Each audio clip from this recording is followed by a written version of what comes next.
वासुदेवाय नमः।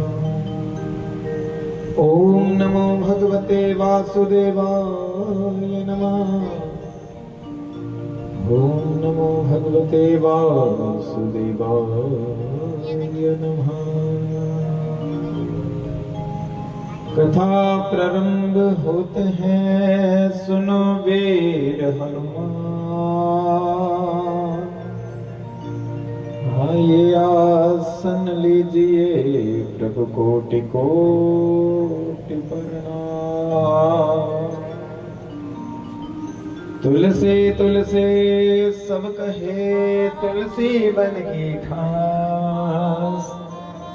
भय कृपा श्री राम की, बन गए तुलसीदास। तुलसी इस संसार में सबसे मिले धाम। ना जाने किस रूप में श्री नारायण मिल जाए। आए हैं तो बैठिए, मन का ध्यान लगाए। सौरभ शास्त्र कथा कहे, जिसनिए मन लगा। गोविंद नारायण प्रभु,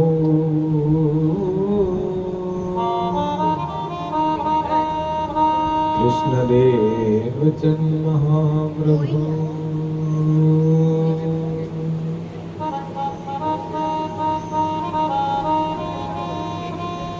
सब द्वारन को छोड़कर मैं आयो तेरे द्वार। परम पिता परमात्मा, इस नगर की रखियो।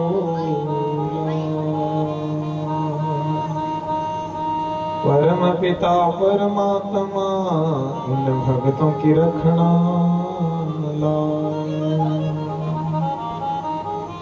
बोले गोविंद भगवान की जय। कृष्ण कन्हैया लाल की जय। श्री कृष्ण कन्हैया लाल की जय। सियावर रामचंद्र भगवान की। श्रीमद् भागवत महापुराण की जय। जय जय श्री राधेश्याम। जय जय श्री राधेश्याम। बोलो हरे कृष्णा हरे राम।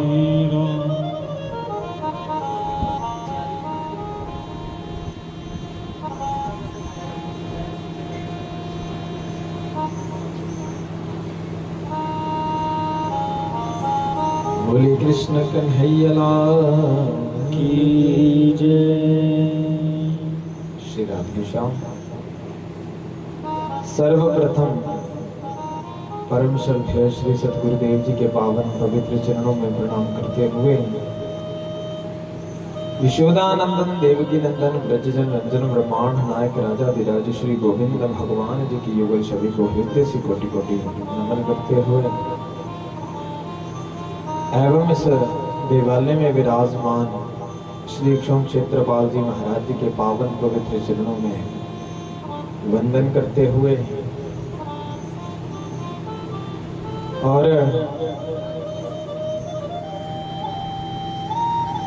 इस नगर में विराजमान देवों के देव महादेव भोले बाबा जी के पावन पवित्र चरणों को स्मरण करते हुए और आप सभी भक्तों के हृदय में विराजमान भगवान के दिव्य रूप को कोटि कोटि प्रणाम करते हुए आइए प्रभु के इस पावन पवित्र यज्ञ में प्रभु की कथा में प्रवेश करते हैं। सभी को जय जय श्री राधे, जय जय श्री श्याम।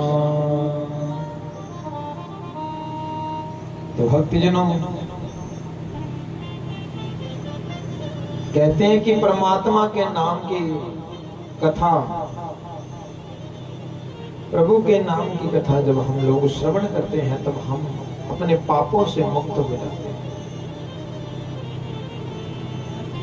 भगवान के नाम को जब स्मरण किया जाता है तब पापों से मुक्ति मिल जाती है। और नगर खेड़ा महाराज जी के इस पावन पवित्र दरबार में, क्षेत्रपाल महाराज जी के इस पवित्र दरबार में ये प्रभु की कथा महायज्ञ चल रहा है। तो इस महायज्ञ के द्वारा हमारे जन्मों जन्मांतर के पाप कट जाते हैं। बोलो हरे कृष्णा हरे राम। ये भगवान का नाम जितना हम अपनी वाणी से अपनी जीवा से लेते रहेंगे, उतनी कृपा हमारे ऊपर बंसी वाले की जो बरसे। कहते हैं कि जब उस मुरली वाले की कृपा होती है तब ये नाम लेने की अनुमति मिलती है। भगवान की आज्ञा के बगैर हम लोग प्रभु का नाम भी नहीं ले सकते। और आप लोगों को आज्ञा मिली है, आप लोगों को अनुमति मिली है कि इस कथा में बैठकर आप लोग उसी परमेश्वर का स्मरण करें, ताकि उस परमेश्वर की कृपा के द्वारा हम सब जीवों का बेड़ा भव से पार हो जाए। तो आइए भगवान की इस कथा में प्रवेश होने से पहले कहते हैं अपने मुख को पवित्र करते हैं, अपने वाणी को पवित्र करते हैं। ये मुख दंत मंजन करने से पवित्र नहीं होता, दातन करने से मुख पवित्र नहीं होता। कहते हैं महंगे से महंगा टूथपेस्ट करने से भी ये मुंह पवित्र नहीं होता। मुख कब पवित्र माना जाता है? जब इस जीवा से, इस वाणी से उस परमेश्वर का नाम लिया जाए, जब उस परमात्मा का स्मरण किया जाता है, उस परमात्मा का ध्यान किया जाता है, उस प्रभु को प्रणाम किया जाता है, तब ये मुख पवित्र होता है। तो आइए उस परमेश्वर को याद करते हुए हरि के चरणों में सहारा लेते हैं और अपनी वाणी से, अपनी जीवा से भगवान का गुणगान करते हैं। और क्या कहना है? हो गोविंद जय जय श्री गोपाल जय जय गोविंद जय जय श्री गोपाल जय जय गोविंद जय जय श्री गोपाल जय जय गोविंद जय जय श्री गोपाल जय जय। हो राधा रमण हरि गोविंद जय जय राधा रमण हरि गोविंद जय।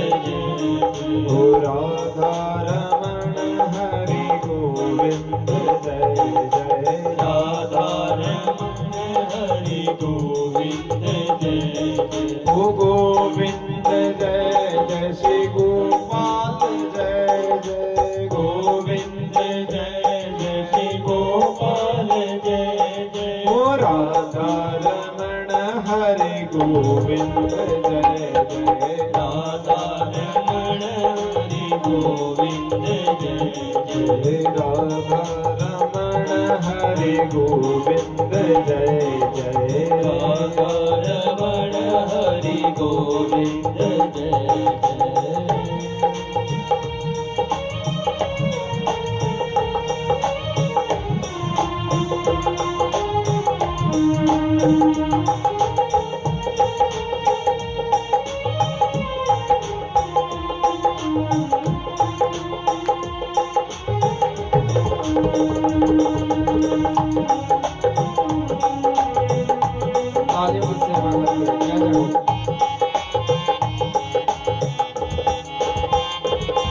यशोदा की जय जय माँ देवकी की जय जय। यशोदा की जय जय माँ देवकी की जय जय। यशोदा की जय जय माँ देवकी की जय जय। यशोदा की जय जय माँ देवकी की जय जय। ओ माखन चुराने वाले कान्हा की जय जय। ओ माखन चुराने वाले कान्हा की जय जय।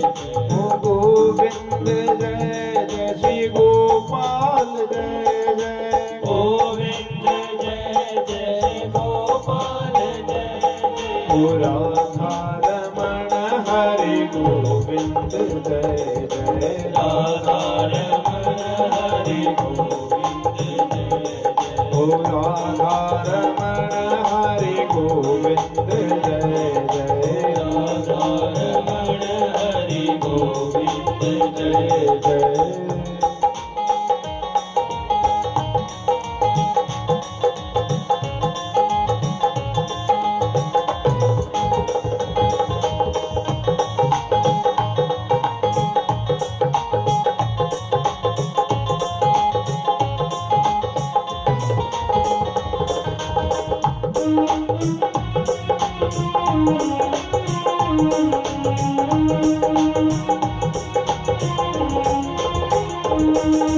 राधा की जय जय माँ रुक्मण की जय जय राधा की जय जय माँ रुक्मण की जय जय राधा की जय जय माँ रुक्मण की जय जय राधा की जय जय माँ रुक्मण की जय जय रास रचाने वाले कृष्णा की जय जय रास रचाने वाले कृष्णा की जय जय रास रचाने वाले कान्हा की जय जय रास रचाने वाले कान्हा की जय जय ओ गोविंद जय जय श्री गोपाल जय जय गोविंद जय जय श्री गोपाल जय जय ओ राधा रमण हरि गोविंद जय जय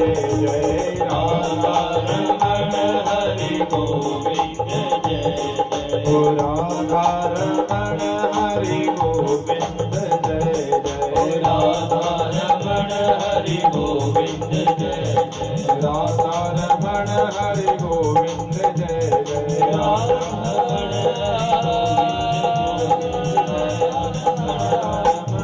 श्री राधा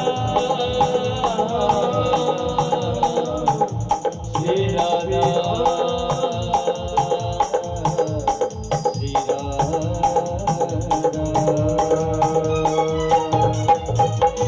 जय जय श्री राधे जय जय श्री राधे जय जय श्री राधे बोल हरे कृष्ण हरे राम हरे कृष्ण। तो इस प्रकार से भक्तजनों ये परमेश्वर का नाम है कि गोविंद जय जय गोपाल जय जय। ये भगवान का नाम हम जब अपनी वाणी से लेते हैं तो परमेश्वर के नाम के द्वारा हम सब जीवों का बेड़ा पार होता है।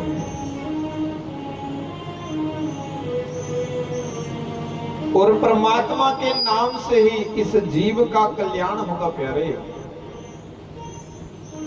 बाकी तो जीवन में हम लोग इधर उधर जितना मर्जी भटकते रहे, जब तक वाणी से भगवान का परमेश्वर का स्मरण नहीं हुआ तब तक जीव का कल्याण नहीं होता। इसलिए कहा गया कि चलते फिरते उठते बैठते जब भी समय मिले उस परमात्मा का स्मरण करते रहो। हरे कृष्ण हरे कृष्ण हरे राम। कहते हैं यदि जीते जी स्मरण करते रहोगे तो अंत में सीधा परमेश्वर का दरवाजा मिलेगा। नहीं तो आजकल तो लोग अर्थी के पीछे भी नहीं बोलते कि राम नाम सत्य है। पहले तो बोलते थे ना, जब अर्थी के पीछे चलते थे तब क्या बोलते थे, साथ में चलते थे कि राम नाम सत्य है, हरि का नाम सत्य है। आजकल वो नहीं बोलते। आजकल कोई फोन चलाता हुआ चला है, कोई बातें करता हुआ चला है, कोई कहता ये बड़ा अच्छा था, कोई कहता ये बड़ा बुरा था। बस ऐसे ही निंदा और चुगली करते हुए लोग पीछे चलते हैं। तो इसलिए जब तक घट में प्राण है तब तक उस परमेश्वर का स्मरण करते रहो। कहते राधे राधे रटते रहो जब तक घट में प्राण, ना जाने किस सांस में आन मिले भगवान। पता नहीं कौन सी अंतिम सांस हो, ये नहीं कोई जानता। और उसी सांस में यदि राधे राधे कृष्ण कृष्ण रट रहे होंगे, तब हो सकता है अंतिम सांस भी उसी कृष्ण के चरणों से मिला दे। बोलो हरे कृष्ण। और भक्ति भाव से प्रभु की परमेश्वर की कथा को श्रवण करना चाहिए। भक्तजनों, ये परमात्मा की कथा सुनने का, प्रभु की कथा करवाने का और परमात्मा की कथा करने का सौभाग्य हर किसी को नहीं मिलता। कथा करवाना भी बहुत बड़ी बात है, कथा सुनना भी उससे भी अच्छी बात है। और कथा में निमंत्रण की जरूरत नहीं होती। जब प्रभु की कथा कहीं भी चल रही हो, तब कहते बिना बुलाए भी उस परमेश्वर के दर पर आप लोग जा सकते हैं। बोलो हरे कृष्ण हरे कृष्ण। क्योंकि वो परमात्मा की कथा सबके लिए है महाराज। वो किसी एक का प्रभु नहीं है कि जिसने ये रचाया उसी का है, जिसके घर में पूजा हो रही उसी का है। ये परमेश्वर तो सबका है, सब उस परमात्मा के प्यारे हैं। हम सब उस परमेश्वर को पाने की इच्छा से धरती पर मानव चोला लेकर आए हैं। और मनुष्य का चोला लेकर जब हम लोग आए हैं, तब इस मानव के चोले से हम सब जीवों का कल्याण होगा। बोलो हरे कृष्ण। ये मानव के चोले में आकर हम जब उस परमात्मा को याद करते हैं, उस कृष्ण को याद करते हैं, उस नारायण का भजन करते हैं, स्मरण करते हैं,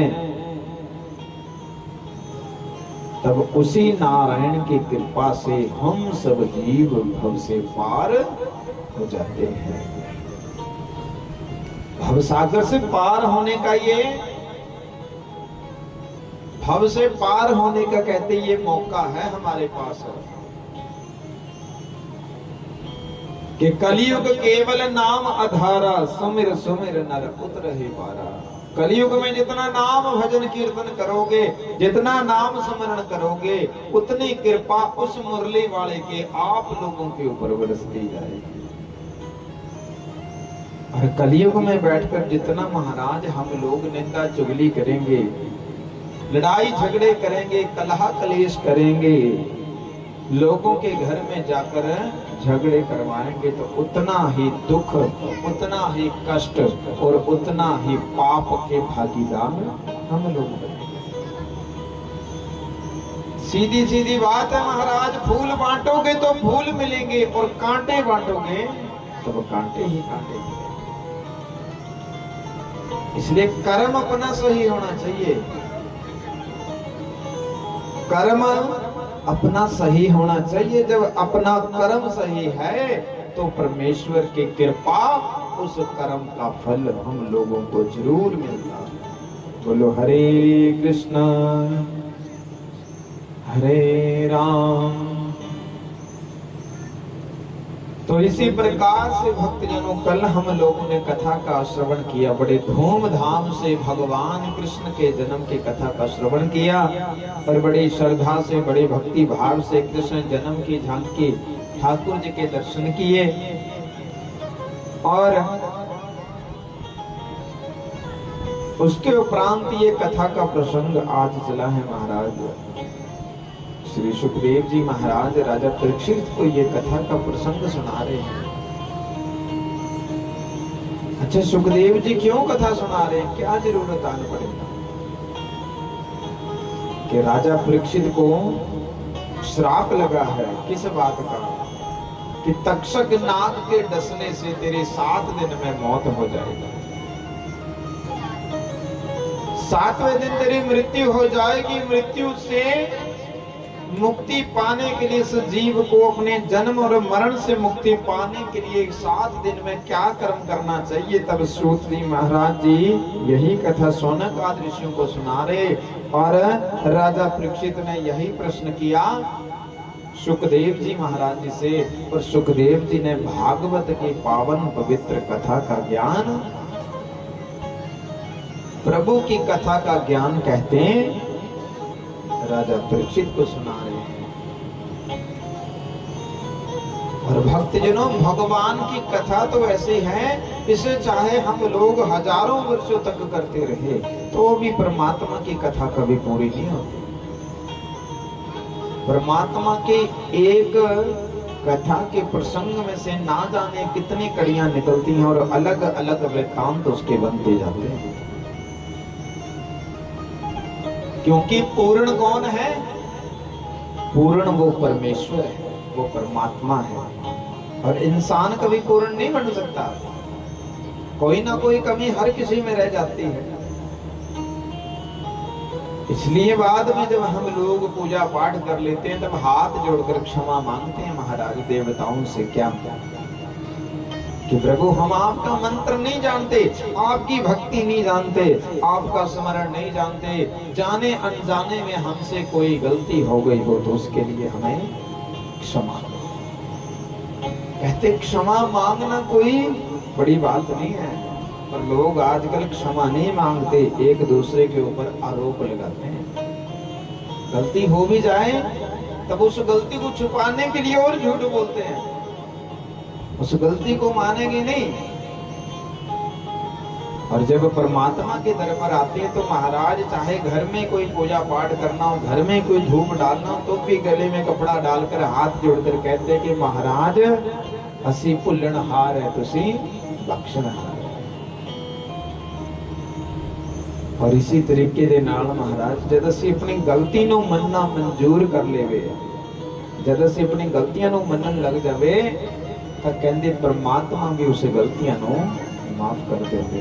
बोलो हरे कृष्णा हरे राम।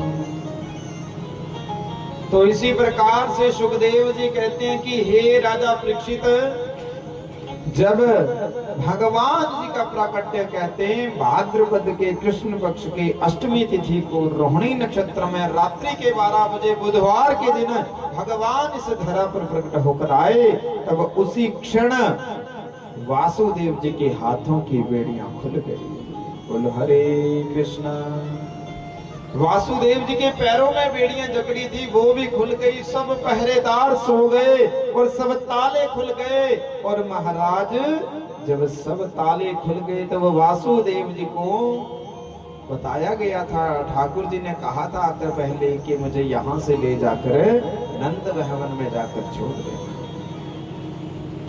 तो वासुदेव जी ने ठाकुर जी को एक सूप में डाला और एक सूप में डालकर सर पर उठाकर चलने लगे। बोलो हरे कृष्णा। ये सूप जानते हैं आप क्या होता है? जबकि है सबके घर में। सूप होता है जो दाने छानने के लिए छज होता है। उस टाइम जेलों में दाने सवारने के लिए छज दिया जाता था कि ये जो कैदी होते हैं उनको ये दिया जाता था। वहां पर कोई टोकरी नहीं थी, कोई कुछ नहीं था, वहां पर तो वो छज था, उसी छज में डालकर ठाकुर जी को ले चले। और आजकल महाराज बच्चा जन्म ले ले तो लोग कहते हैं कि 5-5, 10-10 दिन तक उनको बाहर नहीं घुमाना, 1 महीने तक यहाँ नहीं ले जाना, वहां नहीं ले जाना। पर ये बंसी वाला, ये मुरली वाला, ये जन्म लेते ही उस मथुरा से चल पड़ा गोकुल की ओर। बोलो हरे कृष्णा। और जब वासुदेव जी ने सर पर उठाया तो बाहर देखा जाकर आंधी चल रही थी, तूफान चला था महाराज, बिजलियां कड़क रही थी, बारिश हो रही थी, बारिश की बूंदें पड़ रही थी। भगवान के आने से पहले बारिश है, जो जोरदार बारिश पड़ रही है। और इसी प्रकार से कहते ठाकुर जी भीग ना जाएं, भगवान कन्हैया को के ऊपर वो बारिश की बूंदें ना पड़ जाएं, इसलिए शेष नाग जी छाता बनकर उनके पीछे पीछे चल पड़े। और शेष नाग जी चल रहे हैं पीछे पीछे, वासुदेव जी आगे आगे चल रहे हैं ठाकुर जी को लेकर। और चलते चलते महाराज रास्ते में यमुना महारानी आ गई। यमुना महारानी जब आई तब क्या देखा कि यमुना महारानी का जल धीरे धीरे बढ़ रहा। वासुदेव जी ने यमुना को पार करना तब कैसे जाया जाए, धीरे धीरे आगे आगे बढ़ते गए। यमुना अपने जल के स्तर को बढ़ाती गई और यमुना महारानी ने सोचा, हे स्वामी, हे गोविंद, हे नारायण, इतने वर्षों के बाद धरती पर आए हो, आपके चरण धोए बगैर मैं वापस नहीं जाऊंगा। भगवान ने कहा, हे यमुना जी, मैं यहीं पर आकर कई प्रकार की लीलाएं दिखाऊंगा, पर इस समय मुझे जाने दो। यमुना जी नहीं माने, महाराज चरण धोकर ही मानूंगी, आपके चरणों को स्पर्श करके ही मानूंगी। भगवान ने दाहिना पांव बाहर निकाला और यमुना के जल को स्पर्श किया। यमुना के जल का स्तर धीरे धीरे कम होने लगा। वासुदेव जी को रास्ता दिया। वासुदेव जी यमुना महारानी को पार करके कहते नंदगांव में जाकर पहुंच गए। बोलो हरे कृष्णा। और नंद भवन में जब जाकर पहुंचे तब कहते कितने वर्ष की आयु थी नंद बाबा की? 90 वर्ष। 80 वर्ष की यशोदा मैया। तब जाकर उनके भाग्य जागे थे। आजकल कई बार विवाह शादी से 5, 2 या 4 या 10 साल तक संतान ना हो तब लोग ताने मारने लगते हैं। और जिसकी पूजा करते हैं महालक्ष्मी, कहते लक्ष्मी मैया की भी कोई संतान नहीं। और इसी प्रकार से नंद बाबा जी के नंद भवन में जाकर जब वासुदेव जी पहुंचे तो योग माया ने, निद्रा देवी ने कहते वहां भी सबको सुला दिया है। नंद बाबा जी की बहन भी आई थी। क्यों आई थी? क्योंकि भाभी की संतान होनी है, बच्चा होना है, इसलिए भाभी को ज्यादा काम नहीं करने दूंगी। और दिन रात वही घर के कार्य करते थे। रात को उठ उठ कर देखते थे कि भाभी को कोई दिक्कत तो नहीं है, कोई परेशानी तो नहीं है। परंतु आज जब भतीजे ने आना था उस दिन बुआ जी को भी गहरी नींद में सुला दिया। बोलो हरे कृष्णा। और नंद बाबा जी की बहन भी गहरी निद्रा में सो गई प्यारे। और उसके बाद कहते वासुदेव जी ने पलने में देखा है कि छोटी सी कन्या पड़ी है। उस कन्या को उठाया, ठाकुर जी को वहां रखा और चले गए फिर से मथुरा में। मथुरा के जेलों में जाकर पहुंचे। वहां पर जाकर जब पहुंचे तो फिर से सारे दरवाजे लग गए, ताले लग गए महाराज, हाथों में बेड़ियां लग गई। और कन्या के रोने की आवाज जब पहरेदारों ने सुनी तो वो भी नींद से जाग उठे, दौड़ कर गए, हे राजा कंस, देवकी के गर्भ से 8वीं संतान प्रकट हो चुकी है। राजा कंस ने ना महाराज मुकुट पहना, ना पांव में जूते पहने और नंगे पांव दौड़ गया देखने के लिए कैसा है मेरा काल। कहा था कि देवकी के 8वें गर्भ से मेरा काल आएगा। दौड़ गया महाराज, जब देखा जाकर तब छोटी सी कन्या, अरे ये मेरा काल बनेगी। और इधर राजा कंस दौड़ कर गया महाराज, कन्या को उठाया, धरती पर पटकने लगा। वही कन्या हाथ से छूटी, बिजली की तेज चमक के समान आकाश में अष्टभुजी मां जगदम्बा का रूप धारण करके कहने लगी, हे राजा कंस, तुझे मारने वाला ब्रज में आ चुका है, तो वो अपनी उल्टी गिनती करना शुरू कर दे। बोलो हरे कृष्णा। राजा कंस आश्चर्यचकित हो गया, भय से कांपने लगा, पीपल के पत्ते की भांति कांपने लगा। इतनी छोटी सी कन्या कैसे जगदम्बा का रूप धारण कर गई? तो इसी प्रकार से कहते राजा कंस बड़ी चिंता में डूब गया। अब कहते चिंता जब आती है तो वो चिता पर लटाकर ही दम लेती है। इसलिए कभी भी जीवन में चिंता नहीं करनी चाहिए। कहते चिंता से चतुराई घटे, घटे रूप और ज्ञान, चिंता बड़ी अभागिनी, चिंता चिता सम्मान। चिंता तब तक इंसान को नहीं छोड़ती जब तक वो उसको चिता पर लटाना दे।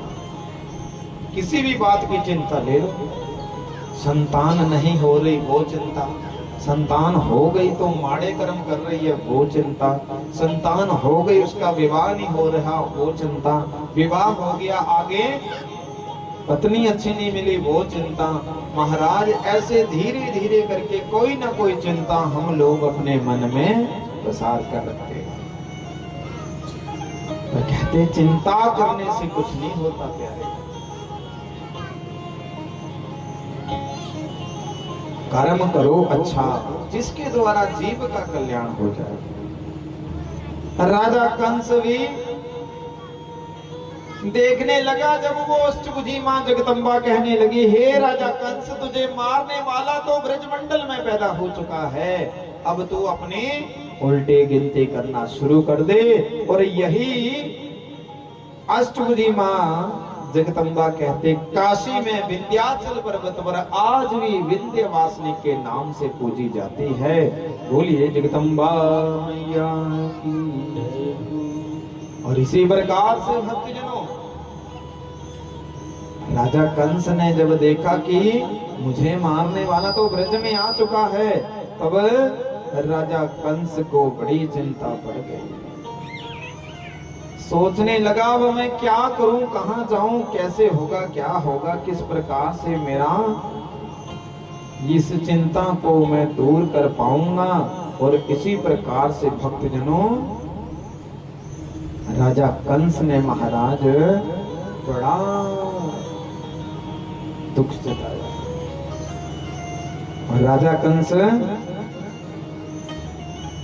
दूसरे दिन अपनी सभा में सबको बुलाता है, बड़े बड़े मंत्रियों को बुलाता है, बड़े बड़े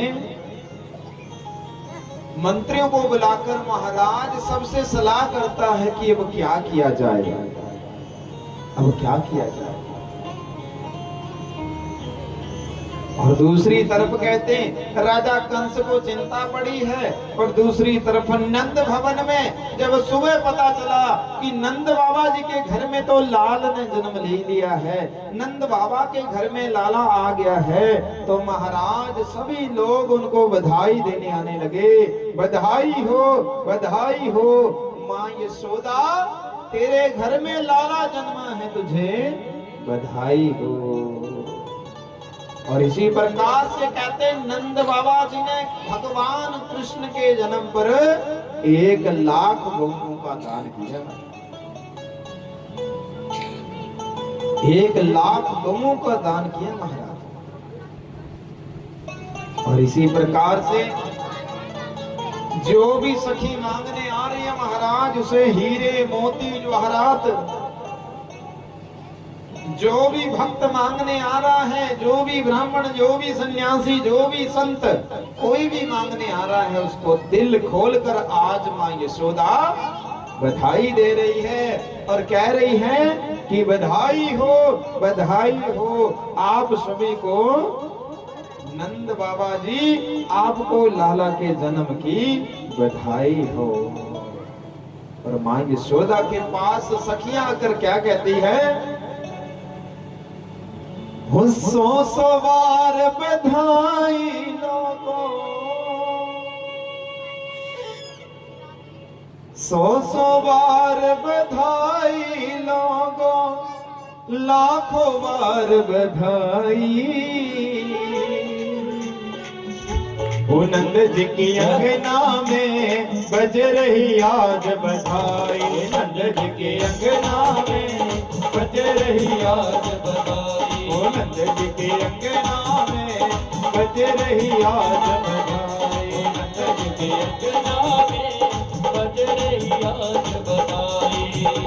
100 बार बधाई लोगों को, 100 बार बधाई लोगों, 100 बार बधाई लोगों, 100 बार बधाई लोगों, लाखों बार बधाई, लाखों बार बधाई।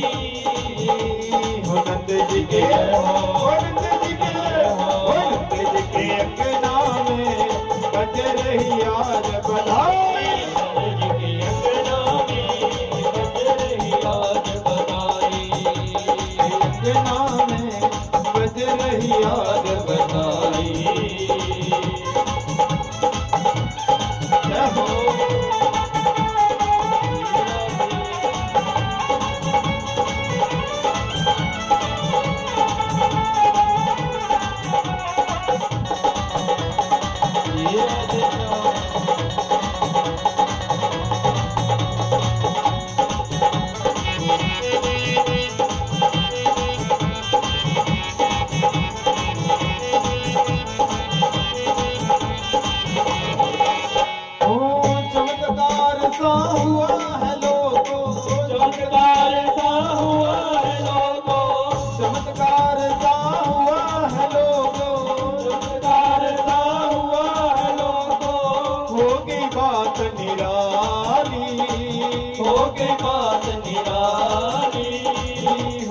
बात निराली, होगी बात निराली। और रात रात में नंद बाबा की दाढ़ी हो गई काली, रात रात में नंद बाबा की दाढ़ी हो गई काली।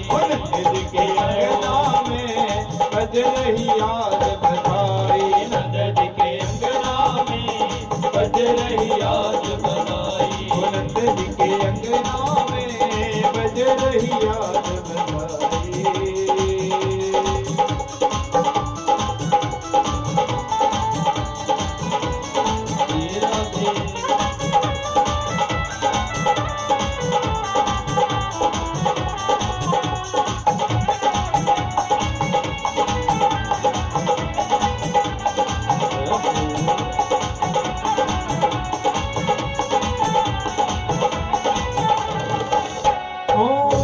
साल के बूढ़े हैं लोगों, 90 साल के बूढ़े हैं देखो, 90 साल के बूढ़े हैं देखो, 90 साल के बूढ़े हैं देखो। हो गए आज जवान, हो गए आज जवान। नाच कूदे धूम मिटाए गाए मीठी गान, नाच गाए धूम मचाए गाए मीठी गान। ओ नंद जी के, ओ नंद जी के, ओ नंद जी के अंगना में बज रही आज बधाई, नंद जी के अंगना में बज रही आज बधाई। जमाले गाँव में बज रही आज बधाई, जमाने गाँव में बज रही आज बधाई। बधाई हो।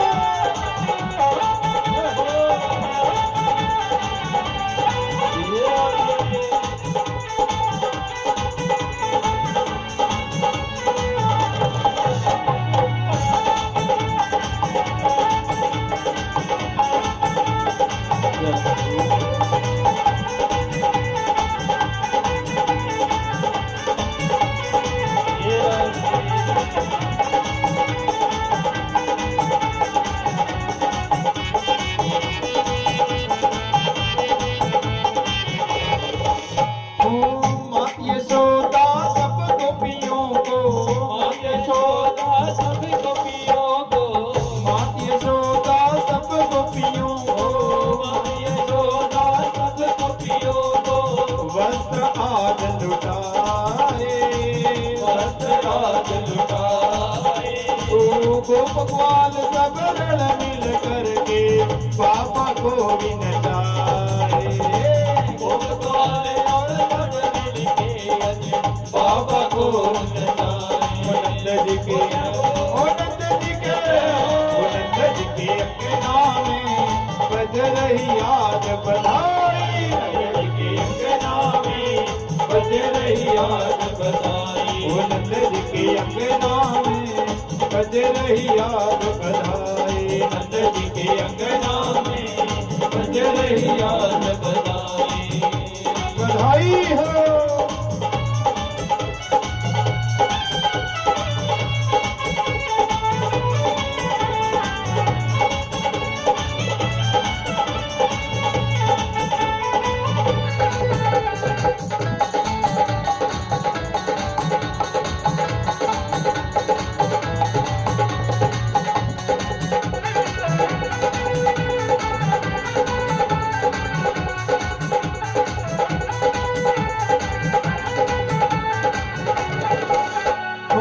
जुग जुग जीवे लाल तुम्हारा, जुग जुग जीवे लाल तुम्हारा, जुग जुग जीवे लाल तुम्हारा, जुग जुग जीवे लाल तुम्हारा। ये आशीष हमारी, ये आशीष हमारी। रल मिल के सब खुशी मनाते सारे ब्रज बनवारी, रल मिल के सब खुशी मनाए सारे ब्रज बनवारी। नंद जी के, ओ नंद जी के, ओ नंद जी के अंगना में बज रही याद बधाई, नंद के अंगना में बज रही याद बधाई, नंद जी के अंगना में बज रही याद बधाई, नंद जी के अंगना में बज रही याद बधाई, नंद जी के अंगना में बज रही याद बधाई, नंद जी के अंगना में बज रही याद यशोदा बज रही याद बधाई, बज रही याद बधाई हो, बधाई हो। कि जय जय श्री राधे, जय जय श्री राधे। बोल हरे कृष्णा हरे राम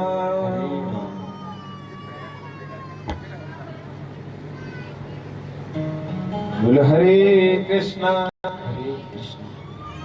हरे राम।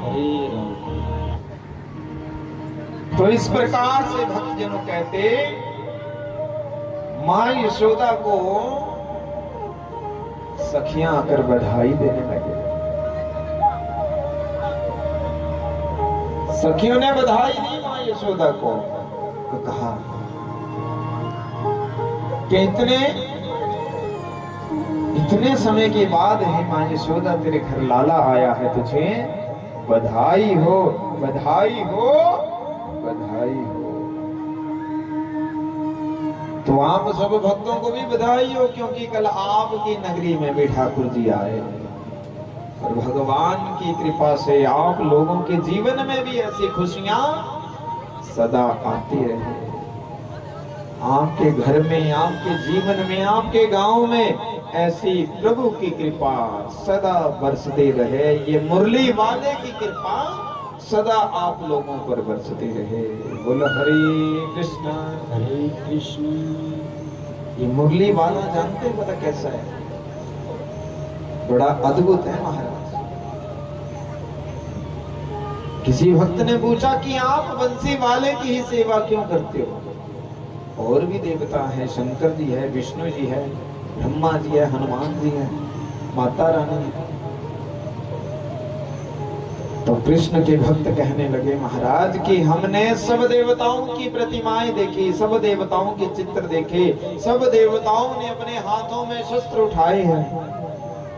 किसी के हाथ में गदा है, किसी के हाथ में सुदर्शन चक्र है, किसी के हाथ में त्रिशूल है, किसी के हाथ में तलवार है। और शस्त्र तभी उठाए जाते हैं यदि सामने कोई उसका शत्रु हो। या तो वो किसी से डरता है इसलिए शस्त्र उठाया है, या वो किसी को डरा रहा है, धमका रहा है, या उससे लोग डरते हैं इसलिए उसने शस्त्र उठाया। और ये बंसी वाला, ये मुरली वाला ही एक ऐसा देवता है जिसके हाथों में केवल बंसी, बंसी की धुन, बंसी ही बजती है। और इसके दो मतलब निकलते हैं प्यारे, कि एक तो मतलब है या तो इसका कोई शत्रु नहीं है, ये अपना शत्रु किसी को नहीं मानता, तब इसने बंसी उठाई है। और या तो इसके शत्रु है भी तो ये डरता किसी से नहीं, ये बंसी की धुन बजाकर ही उन शत्रुओं को भी मना लेता है। बोलो हरे कृष्णा हरे कृष्ण। इसलिए भक्तजनों ये मुरली वाला बड़ा अद्भुत है, बड़ी कृपा है इसके ऊपर ठाकुर जी की। इस मुरली वाले के ऊपर भगवान की बड़ी कृपा है।